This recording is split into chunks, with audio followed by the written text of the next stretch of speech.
There are moments in Scripture when the warnings of Jesus strike with unusual clarity, not to frighten us, but to awaken us.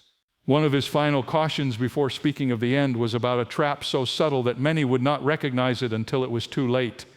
He warned of hearts weighed down, not just by sin, but by the cares of life, by distractions, by the endless noise that blinds us to what truly matters. And he said this just before describing the suddenness of the rapture, reminding us that what keeps many unprepared is not outright rebellion, but quiet neglect. Think about how a hunter sets a trap. Rarely does he do it out in the open where it can be easily spotted. Instead, he hides it beneath leaves, covering it with what looks ordinary. The prey walks into it unaware, not because it was foolish, but because it was distracted. In the same way, the enemy does not always tempt us with obvious destruction. Instead, he covers the trap with busyness, with constant worry, with the subtle pull of comfort, until we find ourselves unprepared for the very moment Jesus told us to watch for. Real life shows us this pattern again and again. A father spends years chasing success at work, only to realize too late that he missed the most important years of his children's lives. A young woman scrolls through her phone for hours each night, distracted by endless noise, while the voice of God grows fainter in her heart. A community becomes consumed with political debates, social trends, and financial worries, but forgets to nurture compassion, forgiveness, and prayer. These are not acts of rebellion in the traditional sense, but they are traps that slowly erode faith and readiness. Jesus was clear. The danger is not only in great sins, but in small distractions that build walls between us and God. He said, "Be careful, or your hearts will be weighed down with the anxieties of life, and that day will close on you suddenly like a trap." It is a powerful image because traps are sudden. They do not announce themselves. They snap shut when we least expect it. And the only way to avoid them is not by guessing the moment, but by living ready every day. One of the greatest dangers of this final trap is that it feels normal. Worry feels natural. Busyness feels responsible. Comfort feels deserved. But the truth is, anything that keeps us from being spiritually awake is a danger to our soul. It is like a driver on a long highway at night. They don't crash because of one big mistake, but because of slow, unnoticed drowsiness. By the time they realize it, they have already drifted off the road. The trap of distraction works the same way. Yet there is hope, because Jesus never gave warnings without also giving a way forward. He told us to watch and pray. Watching means staying awake to what truly matters, keeping our hearts centered on God's promises, our eyes fixed on eternity, our priorities aligned with His will. Praying means staying connected because prayer keeps us anchored when the world tugs at us. Together, watching and praying keep us free from the subtle snares that claim so many. There is a quote that says, "What consumes your mind controls your life." If our minds are consumed by anxiety, distractions, and endless noise, then our lives will reflect it. But if they are consumed by faith, gratitude, and purpose, then our lives will shine even in a darkening world. The trap may be real, but it does not have to define us. As we wait for the rapture, the call is not to live in fear, but to live in focus, to step out of the endless distractions, to lay aside the weights that drain us, and to walk in the freedom of hope. The final trap is subtle, but the way to overcome it is clear. Keep watch, stay ready, and let your light burn bright until the very end. Busyness, worry, and comfort can weigh down the heart and dull spiritual readiness. This is one of the most powerful truths that Jesus highlighted when He warned about the dangers before His return. He was not only speaking about obvious sins or acts of rebellion, but about the subtle things that creep into our daily lives and slowly weaken our spiritual focus. These things are endless schedules, the anxieties that keep us awake at night, and the pursuit of ease are not evil in themselves, yet they can become weights that keep us from running the race of faith with endurance. Imagine an athlete preparing for a marathon. They would never run with heavy weights strapped to their body. Even if the weights were not harmful, they would slow the runner down, sap their energy, and eventually cause them to quit. In the same way, busyness, worry, and comfort are like weights tied around the heart. They may feel ordinary, but they make it harder to keep pace with God's calling. Over time, these weights dull spiritual sharpness and leave us unprepared for the moments that matter most. Busyness is one of the most deceptive traps. In today's world, people often measure their worth by how busy they are.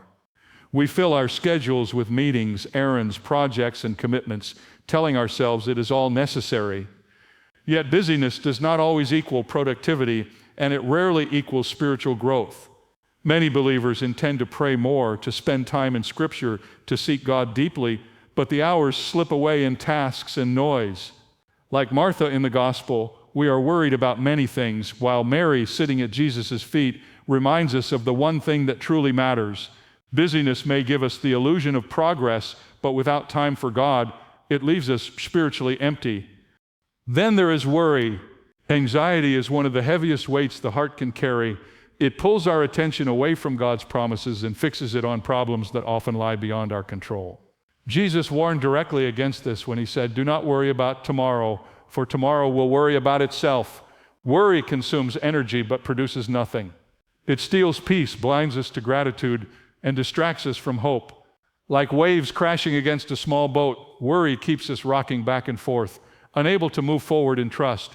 And yet many live this way daily, weighed down not by what is happening, but by what they fear might happen. Comfort, too, can be a hidden danger. We live in a world where convenience is celebrated.